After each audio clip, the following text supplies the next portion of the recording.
Bonjour à tous, Thomas de Virtual Magie. Aujourd'hui, on se retrouve pour la présentation d'un nouveau VMiste, Philippe. Salut, c'est Philippe, bienvenue sur Virtual Magie. J'ai débuté la magie suite à la rencontre avec un magicien dans un centre commercial.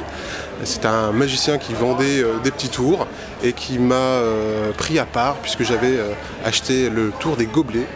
Et donc j'ai eu le droit à une petite session privée à l'âge de 10-11 ans. Et depuis, j'ai continué à apprendre la magie, mais toujours en gardant au fond de moi le tour des gobelets. J'ai toujours mes petits gobelets de quand j'avais 11 ans. Strictement aucun club, que des rencontres avec des amateurs, avec des professionnels, avec des gens qui sont avant tout des passionnés. J'organise souvent des réunions chez moi, chez les copains, etc. On se retrouve autour d'une bière, autour d'une pizza, et puis surtout on discute et on pratique la magie ensemble. Dans la mesure où moi j'adore échanger avec les magiciens, Virtual Magie, qui est la plus grande communauté de magiciens de France, c'est l'endroit où j'ai pu retrouver des copains que je connaissais déjà, et puis surtout l'endroit où j'ai pu me faire de nouveaux copains, de nouveaux amis.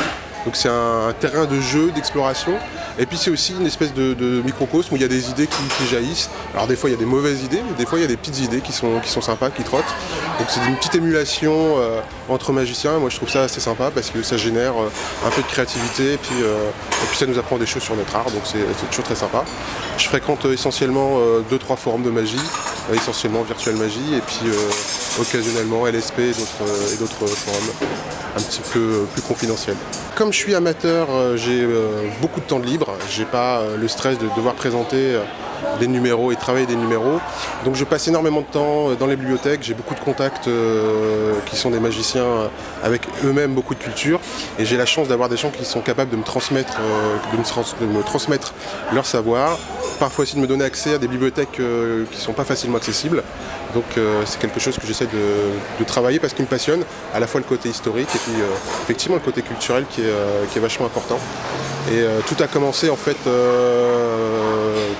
par des rencontres de gens qui ne sont pas très connus du circuit magique, mais qui ont des connaissances et des accès à des bibliothèques incroyables. Et j'ai pu en bénéficier, je peux encore en bénéficier, c'est vraiment une chance unique. Et j'essaye aussi aux copains, aux amis, d'essayer de transmettre aussi moi ce qu'on m'a transmis. Alors la magie que je pratique essentiellement, c'est une magie de rue, postée sur le port de ma commune. En général tous les dimanches dès qu'il fait beau, un peu en condition assis à une table, donc dans les conditions qui ressemblent à celles que pratique Bébel. C'est une magie qui est essentiellement basée sur la cartomagie, sur les gobelets, sur les grands classiques de la prestidigitation.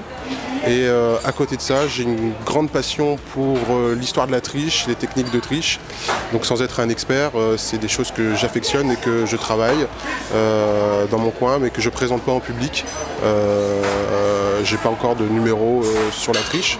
Par contre, ce que je préfère, c'est vraiment les gobelets, les vieilles arnaques, le jeu de bonneteau et puis les grands classiques de la cartomagie. A très bientôt sur Virtual Magie.